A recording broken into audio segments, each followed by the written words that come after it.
Hello, and welcome to On Purpose. Today, I'm joined by Dr. Jill Clark, the founder and chief vision officer for Ignite Veterinary Services. Welcome, Jill. It's great to have you.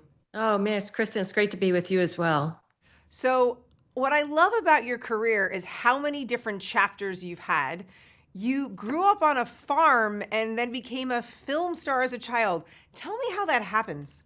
Well, I came out of the womb as a horse crazy girl, as you can tell by my office here, that I'm still obsessed.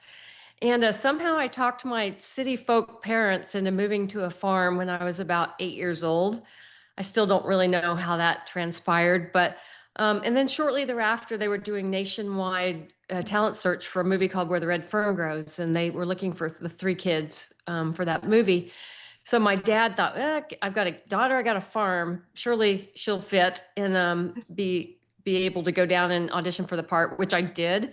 And they asked me a whole bunch of questions about farm life and so on and so forth. And I had zero idea it was about a movie. So I rambled on for some length of time and somehow got that part. And I had absolutely bright red hair as a kid, and the other two kids are blonde, and so it was kind of weird here. I was kind of stuck in the middle, but had amazing experience on that movie, and bought my first horse with the money. My parents let me take that money and buy my first horse from it. So it was everything I could have hoped for. And then after that, ended up doing a movie when I was 14, Tex. It was Matt Dillon, one of his very first movies, Emilio Estevez. And then went to the other side of the camera and was assistant director and associate producer and whatnot for about 17 years. So, talk to me a little bit about what you learned from that 17 years in the film industry that you've applied as you've moved on in your career. Because I think some of your lessons are just fascinating. I think one of the biggest things that served me well is ego management. And I say that because I really should have stuck to acting, because I still actually get residual checks from when I was a child, if you can imagine. But once you're on the other side of the camera, there's a lot of trying to coax an actor out of their trailer into the rain with the rest of the crew in the middle of the night to do their 5 minutes so they can go back to their trailer. And so at a young age, I just learned what it took to to to work with crew members or actors or anyone else really in that kind of working environment. And I think that served me extremely well throughout my life. I think the other piece to the puzzle is that you can do almost anything for some short period of time. And we would do night shoots a lot, and sometimes we'd be on a movie where we're doing 75% nights, and it would drive you crazy. But if you know that there's an end to that, you can make it and still do a great job, whatever your job may be. So those are a couple of them that stood out. So, after a very successful 17-year career in the film industry, something nudged you to make a change. Talk to me about what that was that nudged you to make a change. Well, Kristen, it wasn't even a nudge. It was like a smack in the face. I was working on horror movies. So in the late 80s, early 90s, horror movies were starting to be really popular. And I was working on a horror movie and doing, they call it Foley. So it's the sound effects that they use in movies. So I'm sitting on this Foley stage in the middle of the night, chopping this frozen chicken. And I Wow. just burst into tears. I was like, is there, isn't there something else I can do to help the world? Because this is really not going to satisfy me long term. And it was such a moment. And then I went back to Oklahoma. My parents were taking their cat to the vet coincidentally. And the veterinarian there, Jim Osborne, great guy, said, "You don't look happy. Why don't you be a veterinarian? You always wanted to do that." And I said, "Oh, I'm too old and this and that." And he said, "What are you going to be doing in 4 years if you don't?" And it just like, I'm going to be doing the same thing, chopping chickens. So I went back and got all my prerequisites that I'd put off and went to vet school and graduated in 96. So, you practiced as a vet, I think, for at least 10 years. Talk to me about what that was like and what you loved about it. There's so many things about veterinary medicine that are wonderful. Just the people and the camaraderie. And I started out in a 6 doctor practice, and just the sheer support that was given to me was amazing. I love my clients. I think I probably pampered them and trained them to be as feral as possible by calling me all the time and all the other things that went on. I know for sure, looking back, that that was something I did. But just it's a brilliant profession of caring people that I really don't know anything else like it. So, after 10 years in the profession, talk to me about what inspired you to make a broader impact, and to think more broadly about, your role in education as you think about the veterinary space. So I took a quick step. Prior to that, I honestly had a bit of burnout.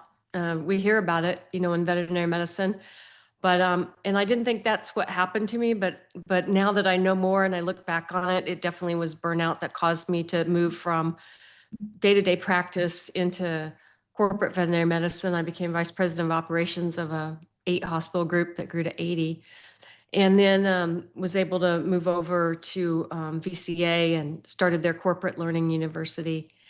Learned a lot there, and then that's when I decided that it would be wonderful for the first time in my life to own my own business and be a true entrepreneur. And so I founded Ignite in 2016, really aimed at trying to provide the same high quality learning that we could do at a big corporate group to an independent practices and the people, within their 4 walls.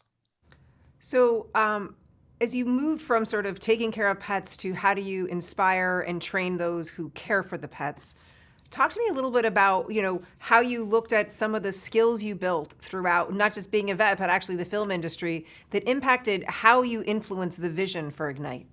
So Ignite is really a combination or a mashup even of my 2 lives, because we have a high-end video animation, sound, music production company buried within Ignite.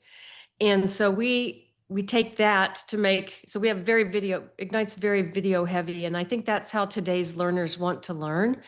Veterinary medicine, we're a little bit plagued with being lectured to, and then we just hope and pray that we remember when we get back home from a conference or whatnot. And I want to make sure that Ignite had ways to reinforce learning, made learning fun, and delivered it in such a way that individuals in the hospital can consume it. One, we have a mobile app that they can do it on the job, but two, bringing that high-end video to veterinary learning, I think makes it much more memorable. Um, the role specific nature of Ignite is really, really important to me, because in my entire practice life, people would come in and speak to the veterinarian and just hope that the CSR got 10% of it, or the vet assistant got a little piece, or, surely they can translate it, but they can't. And a lot of times you really need it to be in your particular world for you to retain that information. So Ignite had to be role specific in my mind, and it has been that, so that we can give them what they need to do their job to the best of their ability. I think, a lot of people don't appreciate what you're just saying is the importance of the whole team in, really delivering for the pet, your customer support representative, your CSR, your vet tech, and your vet, and importantly, not just them individually, but collectively. Talk to me a little bit about how you're really trying to educate the profession on the importance of having that be a well-functioning, well-trained team. At Ignite, and really one of my missions is to serve the underserved. And I feel like CSRs and even the VAs in some cases are like the orphans of education. And if you think about it, there's not, CSRs have no formal continuing education tracks in national, state, or local meetings. They're the first person a client sees when they come in. They're the person who can talk that client out of the doctor's recommendation as the client's asking, well, what would you do at the back desk before they leave? I mean, they have such a pivotal role in the client experience journey throughout a practice, and yet we've given them no education. And worse than that, and I was guilty of this too, Kristen, when I was in practices, thinking it's a transition role, like they're going to be with us for a little bit and then they're going to move on to dentistry or whatever they're going to do. And after we did the veterinary receptionist certificate of excellence at Ignite, which have about 5,000, over 5,000 CSRs in that, they have told me loud and clear, we will stay in this profession. We will do everything possible to generate revenue, to create a client experience, but we have to be trained. We're not going to do it if we aren't trained to do it, because there's too much pressure, and it's a difficult role. So that's one example, I think, of how that we have to look at the team in totality and realize that it's not just the doctor generating revenue or taking care of the clients. It's honestly, every single person in the practice can impact that practice's health. Yeah, and I think that's a lesson that can be applied across so many different professions. And one of the things I loved when I first got to know you, you were speaking to a number of vets at a large corporate practice to talk about Ignite and about your story. And one of there's a few favorite lessons that I really recalled from that. And one is you described your career as a squiggly line. I sometimes call mine an obstacle course. But will you share with our audience today the importance certain way of a squiggly line in a career track and really what the benefits are? Because I think so many people today think they have to know and they're making a decision today as you think about graduates from vet school for the rest of their life versus, the squiggly line that was your career. Yeah, I don't know if that was on purpose, but now I really love it. You know, I've always tried, I want to be a pioneer and a market maker, not a market taker. And I think that if you have a pioneer spirit, even if it's in a profession like veterinary medicine that's so reluctant to change, that you're going to be able to go left and right with some nimble methods to get you to a new place that might be really exciting and it might be really scary. But being able to do that is so fulfilling. And I see more and more today, especially young female veterinarians, which I'm really excited about, who are saying, I love practicing and I want to keep doing it, but what can I add on top of that that might be interesting or might change the world for the better? And I love that because I think that's where a squiggly line becomes better than a straight line. When you can follow your dreams like that and also have a mission to help others. I think that straight seems kind of boring. Yes, and the other thing I'd say about you, and one of the other really interesting lessons you talked about, is as someone who's incredibly passionate and visionary, and a pioneer. You also talked a little bit about some of the keys to your success was learning to actually say no sometimes and not just yes to everything. And I think that's an important lesson so much for many leaders, veterinarians, as well as people across many industries. Talk to me a little bit about the power of saying no, because I think the books are like say yes, and I'm thinking like, if I say yes to more things, I'm just going to burn out. So talk to me about that. I was not a person comfortable with no for a long, long time. I was a people pleaser.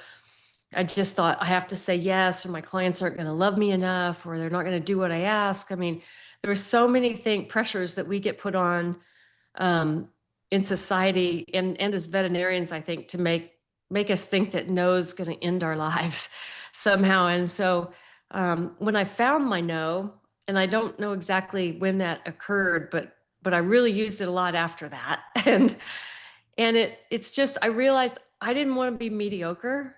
And if I said yes, I became mediocre. So I just couldn't do it. And like Chris, I mean, you just can't do 100 things and do it well.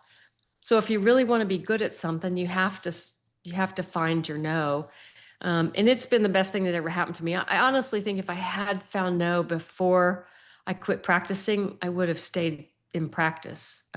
Perhaps, I don't know, but I let that eat me up essentially, by not having that in my vocabulary.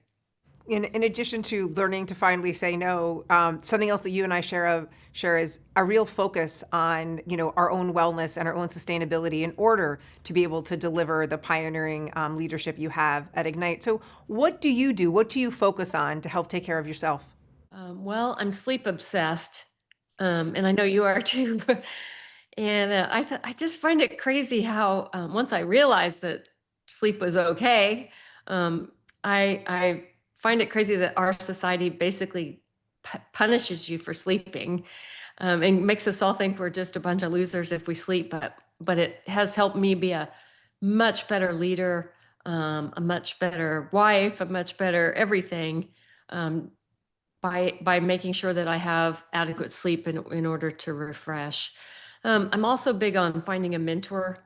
I've done that throughout my life, or they have found me. I'm not sure which, but being a mentor, not only finding a mentor to help you, but also being a mentor is extremely valuable. And I would just encourage everybody that can, even if you think, well, what do I know that would help somebody? It doesn't matter. Find something, and try to help the next person out, next generation out. because that is just fills my cup. And I think, typically fills humans' cups when they can do those sorts of things. But without mentors, I wouldn't be, my squiggly line wouldn't have occurred either. No doubt. So, animals are still such a key part of your life. So, if I ended up in your office here, which is I know is part of your very, very fancy barn, what animals might I find? Oh my gosh. Well, we have 8 horses, 4 miniature belted Galloway cattle, 2 barn cats, 2 house cats that don't do anything, chickens, 4 rescue goats that I call Fight Club goats because they're perfectly happy with each other in the pasture, and you put them in a stall at night and they want to kill each other. Um, that's and 7 dogs. Of course, I only have one with me that could be, I'm sure, would be quiet. That's Nigel back there. But yeah, so my husband's a veterinarian as well, and so it's pretty common for the veterinarians to collect limping, one-eyed creatures, and that's what we've done here on our farm.